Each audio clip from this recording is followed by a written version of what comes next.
Okay, so this video is just going to be a short little gameplay of Harry Potter and the Hogwarts Mystery, or just Harry Potter Hogwarts Mystery, developed by Portkey Games and Jam City combined.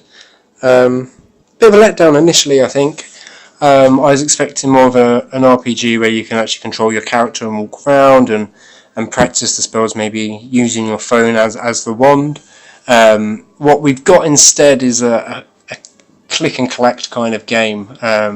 All of the objectives are laid out for you. As long as you've got enough energy to complete each task, you will then progress and learn new spells and knowledge and stuff. But this is the character. I mean, the quality of the graphics are alright.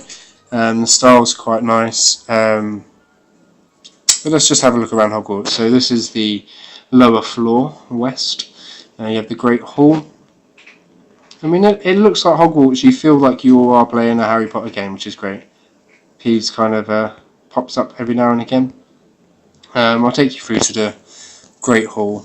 So that's always one of the key places to visit. You do get some energy when you go into new buildings, as well as completing some minor tasks. This is the Great Hall. Again, it is just a click and collect game. There's no real sense of time other than the time it takes you to complete each task. So there's people in the Great Hall eating constantly. You've got the house cups over in the far left corner there. You do earn house points every time you complete a task, and if you do something negative, then that has a knock-on effect and you might lose points.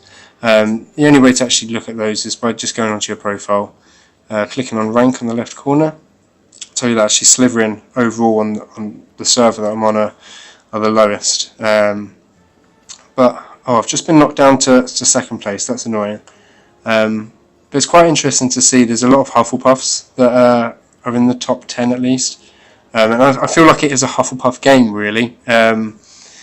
More so because you get the story element of it. So,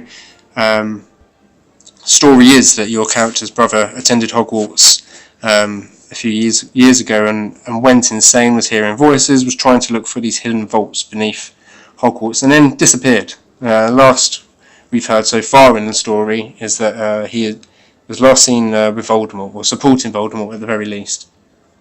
The story's quite nice. It is kind of the only reason I'm still playing it, in all honesty, just because I'm still craving for more of that wizarding world. This chap here, Ronan, he's someone you meet for the first time in Diagon Alley, as you get in all of your bits and pieces. You do come from a wizarding family, as does Rowan, and you find out a bit more about his family, which is just a nice little side story, to be honest. As you can see, I've only actually officially met two people. Ben Cooper is obviously someone else, or Copper even. I always thought that was Cooper. But interestingly, if you go along, Bill Weasley is there, and so is Nymphadora Tonks, which I'm really excited about. And the game is set just after Voldemort vanishes after trying to kill Harry. In fact, Dumbledore says that it's a good time for the wizarding world because Voldemort has gone and Harry Potter is safe. So the game is probably going to bridge the majority of the gap between Voldemort disappearing and Harry attending Hogwarts. There will be a couple of years left of it at the end. If you do go on to the little scroll with the H in the top left corner, tells you where you are in your story at the moment. As you can see, I'm on chapter 4 of year 1. So I imagine you have the same amount of chapters for each year. At the moment, it only seems to go as far as year 3, so I'm kind of guessing there'll be future updates. You also have your story objectives and you have lesson objectives. Sometimes they combine, which just makes the rewards a lot easier. Let's just have a little look. If you click on the staircase there, we'll go down to the dungeons. You get access to Hufflepuff Common Room. Little house elf there that will give you some energy. If you go into Potions Classroom, Snape is there. He'll give you a task, I'm sure. And all the characters are true to form. It's very well written, their dialogue. You can't fault that at all. You do feel like you're at the same Hogwarts that you know and love, which is always a good thing. But if we just quickly go and have a look in the Charms class. So if we we're going to the courtyard there. And just talk to Professor Flitwick, and you'll see what I mean about just a click and collect kind of game. So I'll leave this running just for a little bit, just so you can see the kind of dialogue that you get. It's not amazing as such, but it is all it's all canon, so it is nice. And you do kind of feel like you're being taught by the teachers as well, which is not something that you see massively in the films. You've got more of that in the books. So at the moment, the task one, we're trying to learn how to duel. Flitwick, of course, is going to be a really good person to talk to. And you get 3 options every time someone asks you a question. Normally it will tell you what kind of trait it is. So I think there's courageous, empathy, and knowledge. I'm not quite sure what they lead up to be honest. I'm just trying to keep them balanced. I'm going to go to defend myself. So I've got 5 empathy points there. You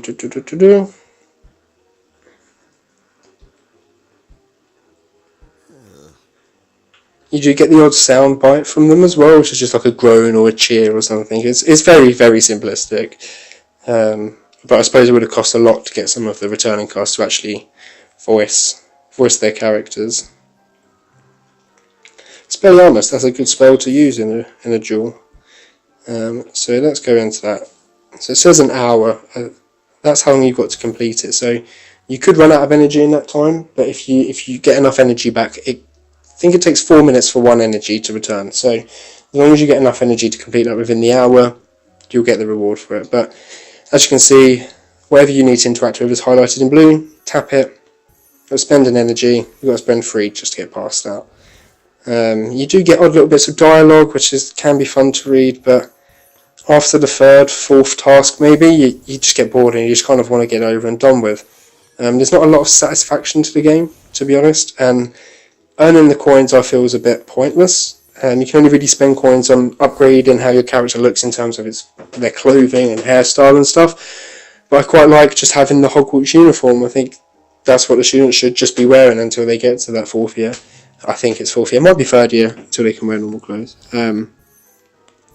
But let's just power through this.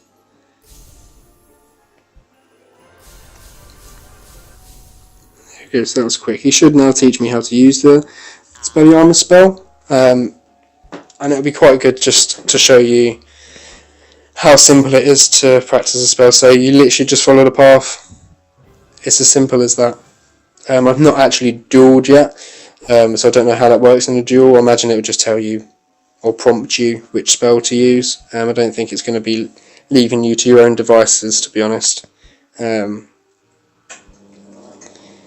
a little bit disappointing, but again, I'm playing it for the storyline, so there's got to be something in it for everybody. Anybody that's a fan of Harry Potter, I'm sure they'll enjoy it to some extent. Yeah, that's it. So I'm just going to whiz through this, but give it a try. The story is really good. I'm really excited to see how Bill Weasley and Tonks interact with the character,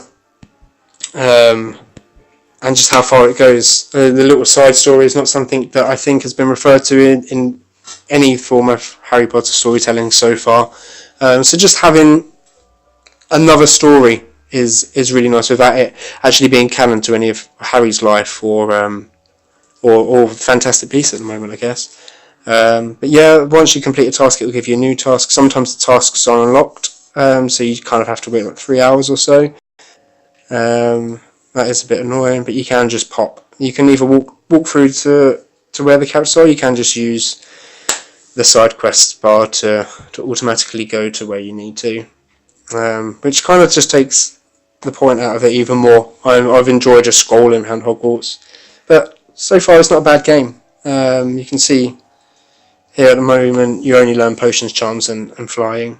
Madam Hooch is great, as is Snape. Yeah, so give it a go. Let me know what you think below. Read my review of it as well, go into a little bit more detail about it, especially the story as well. Yeah, feel free to follow. Cheers guys, bye.